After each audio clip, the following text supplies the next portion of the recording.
Hey guys, welcome to the Rocky and Derrick Show. Today we're at the North Carolina Aviation Museum and Hall of Fame. Boom! Chocolates!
Hey guys, welcome back to the Rocky and Derrick Show.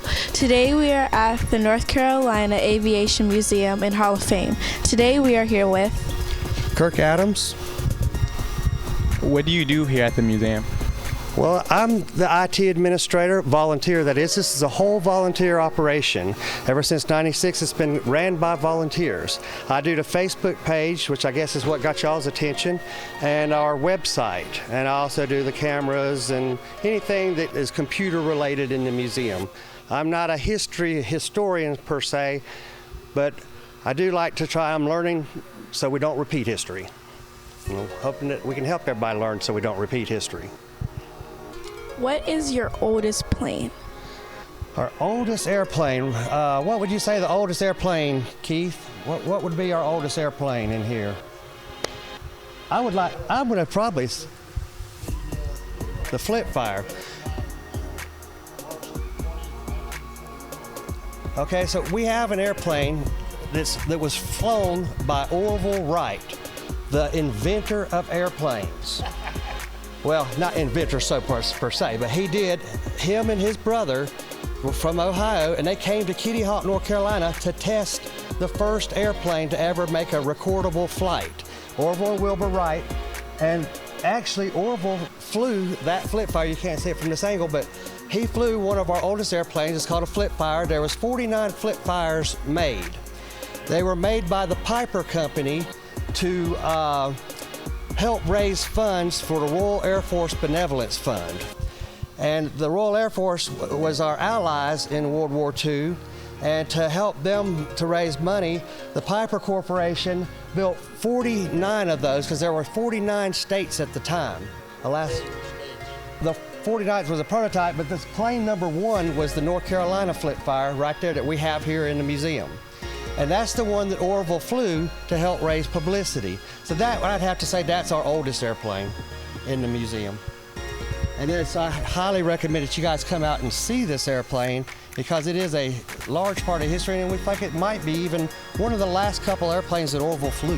What made you want to do this, like work here at the Aviation?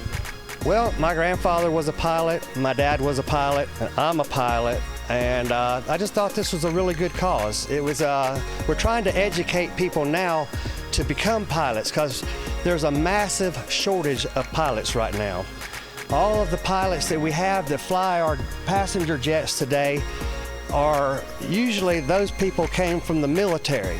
And now there's not enough people leaving the military to come into the private sector to fly the jets. So there's a huge shortage of pilots, and that's what part of our goal here is, to educate people about aviation, but we're also trying to inspire young people to want to get into this field, to become pilots, to become aircraft inspectors, aircraft mechanics. And it's a really good field to be in, and it's in a really high demand now. So if you learn any one of these trades, piloting, anything to do with the aircraft industry, basically, you're going to have a job for a long time, because the pilot shortage is real. There's probably 300 to 600 jumbo jets sitting on the ground right now all over the world just because there's no pilots to fly them. So we really need some young people to learn aviation. And it's kind of hard to break into, but unless you're in the military, it's a rather expensive thing to break into. The hourly rates on the airplanes are not really affordable for most people. So you really have to want to be a pilot, but the rewards are tremendous. You're going to meet people all over the world. You get to see parts of the world and just get a whole different vantage point on the earth. When you're up there looking down, you get a different perspective on just how small things are on the planet compared to how big they seem when you're down here walking amongst the trees. But when you're above everything looks really small, and it puts things in a different perspective for people. But that's one thing that I'm saying, that's why I'm involved with this museum, is because I want to inspire young people like you and you to be pilots. Get out there, see the world. You're never going to be without a job if you become a pilot. That's a fact. So we're here to inspire young people to get into this industry. And it's really serious at this point. We really need pilots. There's points now where they just don't have enough flights. I mean, the flights are there and the people are buying the tickets, but there's just not enough pilots to complete all these flights that are needing to be made all over the world every day. When was this place made? Keith may correct me if I'm wrong, but I believe in 1996 was roughly the year. That's what's on the back of my shirt here, 96 to 2006. Yeah, it was the Petticords. Yeah, that was originally the Petticord Foundation for Aircraft Restoration and Flight. And they were a father and a son, and they were practicing for an air show one day back in around 96, and they collided midair. And they both died in that crash. And since that happened, this museum has been maintained pretty much, well, totally by volunteers. Everything you see in here is either donated or given to us or belongs to somebody that just wants us to let people see it and stuff, because it has historic value and stuff. So it's been now I'd say 29 years, 2016 to 2019. So yeah, so it's since 1996, and like I say, that's when it was. Before that, it was actually ran and operated by this father and son team. But at that point, after they died, this community here in Asheboro decided it was a worthy enough cause, and we got volunteers, and we actually restored a bomber over in that hangar number 2 over there where we left a little while ago, and that was the beginning of actually restoring aircraft here. The Carolina Girl was her name. It was a bomber that they redid here, and then after that plane left, it just kept going. More people kept volunteering, like my friend Keith over here and other people that got involved with us, and they just seem to be helping us to keep aviation alive and to keep young people inspired. We have to have museums like this. And without these places, nobody would know the things that we have to show, or learn the things that we have to show them. How hard is it to become a pilot? It's not that hard to become a pilot. It takes a lot of. You have to really want to be one, and it takes a lot of determination. But any person can become a pilot, pretty much. It's a matter these days of money. Before, And like when the older pilots, it only costs like $5 or $6 an hour to fly an airplane. Now when I rent an airplane, I'm paying $150 to $200 an hour. Last plane I flew cost me $400 an hour to fly, because I'm working on my CFI rating now to become a flight instructor, which is what I plan to do as I leave the job where I'm working now. I want to eventually just instruct young people and teach them how to fly. So yeah, anybody can learn. It's not that hard. You just have to have determination. What is your biggest plane that you have here? Well, the biggest one that we have here now is not in this building. It would be over in Hangar 2, and it's not a very large plane as airplanes are per se, but we have had some big ones here. Right now, our inventory changes throughout time. Some planes come and some go. We've had some big ones here. We've had a Beech 18 here. We've had a Corsair, which was a huge airplane.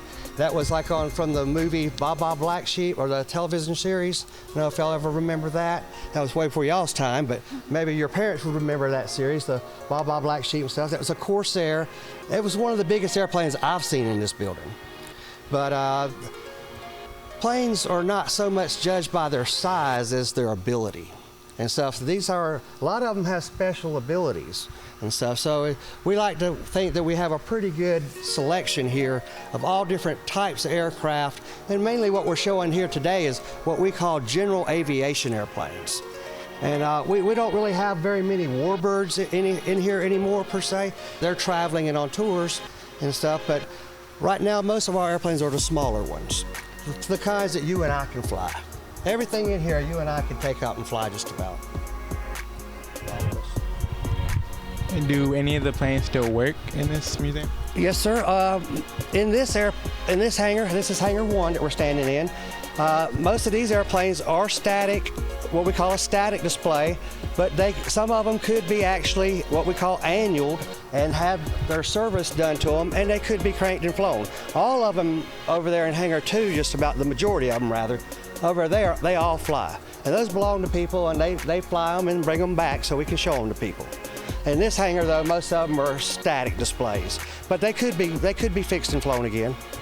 It's just a matter of time, you know, and having some volunteers. We really need some volunteers to come out and help us to keep the museum going, to help renovate the airplanes, to help keep them clean, to pump the tires up, things like that. It's getting hard for us older guys to do. But we just need some young blood in here and the people to come and help us. And there's a lot of work here to be done. And a lot of it looks shiny and polished to you, but there's so much work that needs to be done here, and we really could use some volunteers at this point in time. Because aviation needs you. Aviation needs young people. We need people to get involved again, and it's going to take a lot because of the cost. The cost is what is the prohibition right now. Right now, the main thing prohibiting young people from flying is the cost. So we got to figure out a way to partner up with maybe the Air Force, or maybe partner up with some airlines and stuff like that to try to educate young people and make it affordable again, because it's not affordable right now to become a pilot. And I know that because I just got my pilot's license about 7 years ago. And it took me quite a bit of time and money. I had to fly like just an hour a month or so. And after I got 40 hours in and I went and took my test, I actually had to go like 60 hours because I spread it out so far. I had to take lessons over. But you have to get 40 hours to get your pilot's license. And each one of those hours, the first 20, you have to have a flight instructor with you. Somebody like him, Keith over here, one of our flight instructors. Some of our volunteers here and board members of the museum are actually flight instructors, and that's one of my goals, is to become one of them, a flight instructor, to help to teach young people to fly. We have simulators here that I teach other young groups on, but I'm not a certified flight instructor like our friends and other of our board members are actually certified flight instructors, or have been at one time in their life. And that's one other thing that we need people to become, flight instructors. Because there's a shortage of those too. If there's a shortage of pilots, there's a shortage of flight instructors. So again, we really need you young people to get involved with aviation again, get your heart into it. And I think right now one of the best ways would be to join the military. if you join the military and get involved with the Air Force or the Navy, they have the technology, they have the new airplanes, and they'll pay you to learn. Doing it the way I did as a civilian was the hard way. And I did it all on my own time and my own dime. But I highly encourage you to join the military, Air Force preferably. That's just my preference, the Air Force. But I think that if you get into the Air Force, get your education while you're in there, get your pilot's license while you're in there, do your 4 years, come out of there as a pilot, then you can go work for any airline in the world. And that's a good recommendation. What kind of plane are you licensed for? Okay, I'm licensed to fly airplanes. Now, airplanes doesn't mean every airplane. The type of airplanes that I'm licensed to fly is a single engine land airplane. That's an airplane that lands on land, takes off from land, and it has only one engine. And that's a type. So we have that type, and so anything with a single engine land, I can fly as long as I've been checked out in it. That's the trick to your question, is that it's not just what airplane I can fly, it's any single engine, but just because I have a single engine land rating, and that's what it's called, a pilot's rating, doesn't mean that I can just jump in any single engine airplane and fly it. You have to be checked out in each airplane by a flight instructor for each airplane. Like a Cherokee is different than a Cub, and a Cub is different than a Bonanza or everyone, or the Mooney that we looked at in Hangar 2, the one I told you went really fast. Those I can fly all of those after I've been checked out in them, and it's like a 1 hour check ride with the person or the group that owns that airplane. And so basically, once you get your single engine land rating, you can go and rent an airplane at any airport after they check you out in it. They call it a check ride. So you do your check ride in the airplane, and then you can rent it and fly it and stuff. And I'm flying one now out of Stanley County. It's called a Arrow, and the reason I'm having to fly that airplane is because it has retractable landing gear. And it's called a complex airplane. It's got a constant speed prop on it, whereas the planes that I got my license in were not high performance. And when high performance comes in, if it's over 200 horsepower and it has a constant speed prop.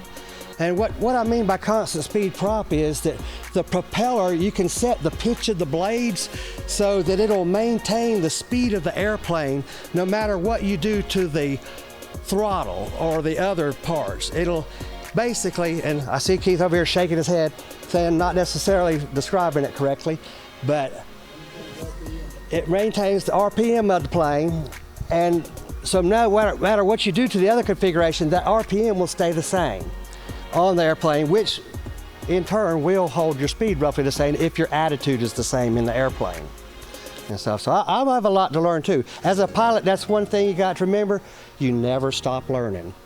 There's so much stuff to learn, and the technology keeps growing, that you really got to stay your head in the airplane.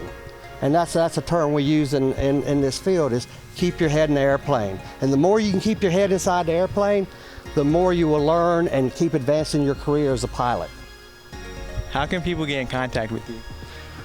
Well, you can contact us on our Facebook page. We have a pretty good response time on that. You can schedule a tour here at the museum, and we'll do a tour. One of our docents will come and give you a tour, a guided tour at no charge. And so that's one way, or you can call us at 336-625-0170. And that's the museum's telephone number. We'd like to schedule a group tour for you. And all you have to do is call and ask, and one of our volunteers will be happy to come out and accommodate you on any of those types of things. So just call us or hit us up on Facebook. That seems to be the quickest way to get our attention. What advice do you have for kids who want to be pilots? Okay, my best advice for a young person today: stay in school, finish all your schoolwork, and as soon as you turn 15, start taking flying lessons. Because you can start taking flying lessons when you're 15. You can solo, I believe, when you're 16, and then you can actually get your license when you turn 17. So start early is my best advice. I started late in life. Now, my grandfather and father were both pilots, but I didn't get a lot of time behind the yoke, as they passed away fairly early in my life. So my best advice to young people is to find your passion in it, get in an airplane one time, and once you're inside an airplane and you go up one time, and the bug's gonna bite you and it's gonna be in your blood. After you fly one time, get in an airplane and just take what we call a discovery flight. And so after your first discovery flight, you're gonna find it's probably something you like to do.